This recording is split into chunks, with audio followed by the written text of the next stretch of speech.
بہت ڈالر کما لیے ہیں اور انہوں نے کہا کہ جی فلاں فلاں نے اتنے ارننگ کی ہے اپنے یوٹیوب چینل چلا کر، تو آپ ان کے پروپیگنڈے میں نہ آئیں بلکہ آپ ان کا بائیکاٹ کریں اور اپنے ذہن سے سوچیں اور جو عمران خان کا نظریہ ہے اس کے اوپر سوچیں.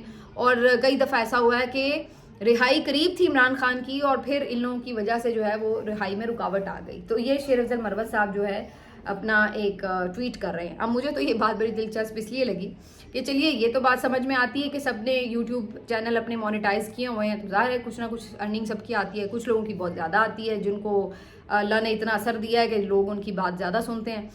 تو کہنے کا مقصد یہ ہے کہ اگر آپ نے اتنی باریک واردات پکڑ لی ہے شیر افضل مروت صاحب، تو آپ کیوں نہیں یہ زور لگاتے کہ جناب اس سے بہتر کہ آپ لوگوں سے اپیلیں کریں بائیکاٹ کی کہ جی آپ لوگ ان کو سننا چھوڑ دیں، تو آپ یہ کیوں نہیں کرتے کہ یہ زور لگائیں کہ عمران خان کو رہا کر دیں.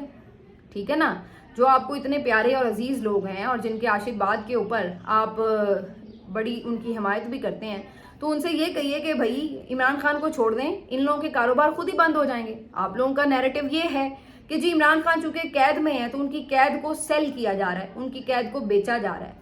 ویسے تو میں اس نیریٹو سے بالکل ہی اتفاق نہیں کرتی. میرے خیال سے عمران خان باہر نکلیں گے تو یوٹیوبرز کا کاروبار زیادہ چلے گا، کیونکہ عمران خان باہر نکلیں گے تو روز کچھ نہ کچھ ایکٹیویٹی ہوگی، روز کوئی بیان دیں گے، کوئی پریس کانفرنس کریں گے، کوئی احتجاج کریں گے، کوئی نئی جو بات کریں گے، تو وہ ہر چیز ڈسکس ہوگی، خبر بنے گی. تو وہ تو ہمارا کاروبار تو بھائی زیادہ چلے گا، نہ کہ وہ بندہ جس کی ہفتے بعد خبر کوئی ایک لائن کی باہر آتی ہے تو خبریں ہی آپ کے پاس کم ہوتی ہیں کرنے کے لیے ڈسکس. تو میرے خیال سے تو یوٹیوبرز کا کاروبار تب زیادہ چلے گا جب عمران خان رہا ہوں گے، تو ان کو تو عمران خان کی رہائی زیادہ سوٹ کرتی ہے نہ کہ قید.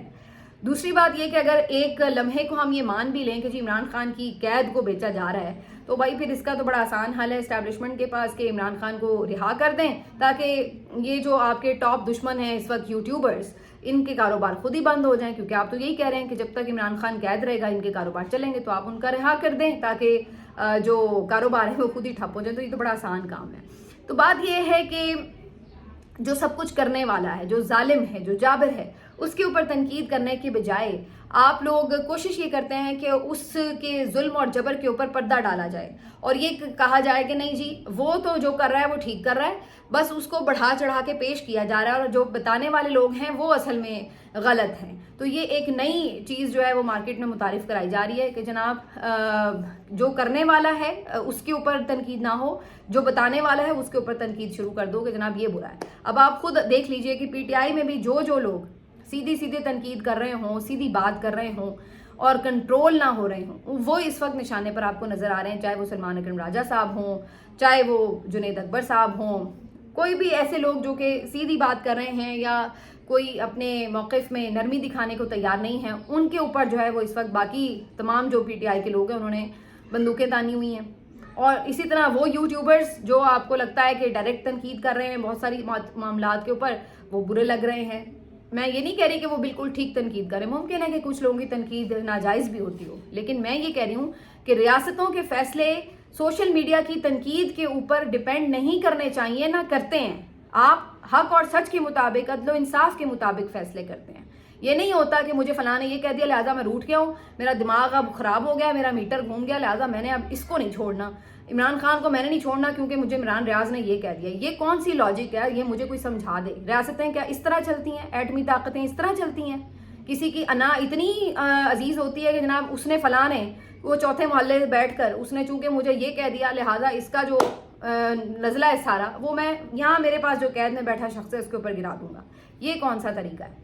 تو تھوڑی سی ترتیب میرا خیال ہے سیدھی ہونی چاہیے کہ جو کلپریٹ ہیں ان کو پکڑیں، ان پہ تنقید ہو، نہ کہ جو میسنجر ان پہ بات ہو. اگر وہ غلط کوئی تنقید کر رہا ہے وہ اپنی کریڈیبلٹی خود ہی لوز کر جائے گا. اصل بات یہ ہے کہ آپ کی ریاست کو آئین اور قانون کے مطابق چلنا چاہیے. یہ صرف لب لباب ہے. آخر میں اتنی بات کروں گی جی، پیٹرول پرائز پہ بڑی بات ہو رہی ہے. پیٹرول کی جو قیمت ہے وہ عالمی منڈی میں کافی نیچے چلی گئی ہے. اس وقت تقریباً $63 فی بیرل پر مل رہا ہے اور عمران خان کے دور میں یاد رہے کہ $68 فی بیرل پر بھی اگر یہ گیا، یا ایون جب کرونا کے ٹائم، اور اس کے بعد پھر جب بڑھا تو 100 سے بھی اوپر چلا گیا تھا. لیکن اس دور میں بھی عمران خان پہ یہ تنقید ہوتی تھی کہ پیٹرول بہت مہنگا ہے. اس وقت وہ لوئسٹ پرائز پہ ہے اپنی، لیکن اس کے باوجود بھی یہ حکومت نے یہ نہیں کیا کہ عوام کو اس کا ریلیف ملے اور پیٹرول پرائس سستے ہوں. اگر دیکھا جائے تو اس وقت اگر صحیح حساب و کتاب کے مطابق 150 سے زیادہ پیٹرول کی قیمت بنتی نہیں ہے, اور یہ سارا جو ایک آپ کہہ لیں ریلیف ہے وہ ڈائریکٹ عوام تک پہنچایا جا سکتا ہے کہ آپ ٹھیک ٹھاک قیمت میں کمی کر کے عوام کو پیٹرول سستا کر دیں. لیکن یہاں پر کیا صورتحال ہے؟ یہاں پر یہ صورتحال ہے کہ پیٹرول کی پرائس میں کمی نہیں کی گئی, 2 روپے کی کمی نہیں کی گئی, اور لالی پاپ کیا دیا گیا ہے کہ جی ہم نے بلوچستان میں کوئی سڑک بنانی ہے تو یہ جو ہمیں اوپر ایکسٹرا کچھ پیسے جمع ہو رہے ہیں ہم اس سے وہ سڑک بنا دیں گے. اب آپ ان لوگوں کی ذرا مینٹالٹی کا اندازہ لگائیں کہ فراڈ بھی یہ کرتے ہیں تو کس طرح کرتے ہیں. بھائی بلوچستان کا اپنا بجٹ بھی ہے, اس کے علاوہ آپ کے پاس ترقیاتی بجٹ بھی ہوتا ہے, تو آپ نے اگر کوئی ایکسٹرا کچھ فیور کرنی ہے بلوچستان کے لیے تو آپ ترقیاتی بجٹ میں سے کریں. جو پیٹرول پرائس میں سیدھا عوام کو ریلیف جا سکتا ہے وہ تو ہر بندے نے یوز کرنا ہے نا. آپ اس کی کاسٹ کے اوپر بلوچستان کی سڑک بنائیں گے کیا؟ اول تو آپ لوگوں نے بنانی نہیں ہے, کیونکہ ہمیں پتہ ہے کہ جتنے عرصے میں بلوچستان کے نام پر جو کچھ یہاں پہ بنایا گیا, جو پیسہ کمایا گیا, جو لوٹ مار مچی ہے, وہ تو علیحدہ ایک کہانی ہے, اس کو تو ایک طرف رکھیں. لیکن اگر کوئی بنانی بھی ہو, اگر آپ نے کوئی لالی پاپ بھی دینا ہے تو یہ کون سی عقل مانتی ہے کہ آپ پیٹرول پرائس کو ایکسٹرا چارج کر کے اور اس سے جناب کوئٹہ کی کوئی بلوچستان کی جو ہے وہ سڑک بنائیں گے. یعنی کہ وہ بیچارہ غریب آدمی جس کے لیے اپنا رکشہ چلانا مشکل ہے, اس سے بھی آپ وہ ایکسٹرا پیسے لے رہے ہیں کیونکہ آپ کو بلوچستان کی سڑک بنانی ہے, اور اگر اس کو وہ کوئی 100-500 کا ریلیف مل رہا ہو وہ آپ اس کو نہیں دیں گے کیونکہ بھائی ادھر سڑک بنانی ضروری ہے. کہتے ہیں کہ گدھوں کے سر پہ سینگ نہیں ہوتے, اور یہی اس حکومت کا حال ہے کہ گدھے لا کے مسلط کر دیے ہیں. ایک تو ویسے بھی لیجیٹمیٹ نہیں ہے, اوپر سے گدھے ہیں سرے سے کہ ان لوگوں کو لالی پاپ بھی دینے نہیں آتے کہ کم از کم کوئی لالی پاپ ہی آپ اچھے دے لیں. یہ ان لوگوں کی حالت ہے. آپ اندازہ لگائیے کہ وہ ریلیف جو کہ پاکستان کا ہر شہری جس سے مستفید ہو سکتا ہے وہ روک کر آپ چند ہزار لوگوں کے لیے ایک سڑک بنانے کے اوپر ان تمام کروڑوں پاکستانیوں کا ریلیف جو ہے وہ آپ روکے بیٹھے ہیں کہ نہیں جی وہ چند ہزار کے لیے سڑک بنانی ہے. ضرور بنائی ہے سڑکیں, بلوچستان کے لیے تو بے تحاشا خرچ ہونا چاہیے, لیکن اس کے کئی اور ویز ہیں. یہ کوئی طریقہ نہیں ہوتا, کہیں کسی ملک میں نہیں ہوتا کہ آپ یہاں سے پیسے پکڑ کر اور وہاں ایک صوبے کی سڑک بنانے پر لگا رہے ہو.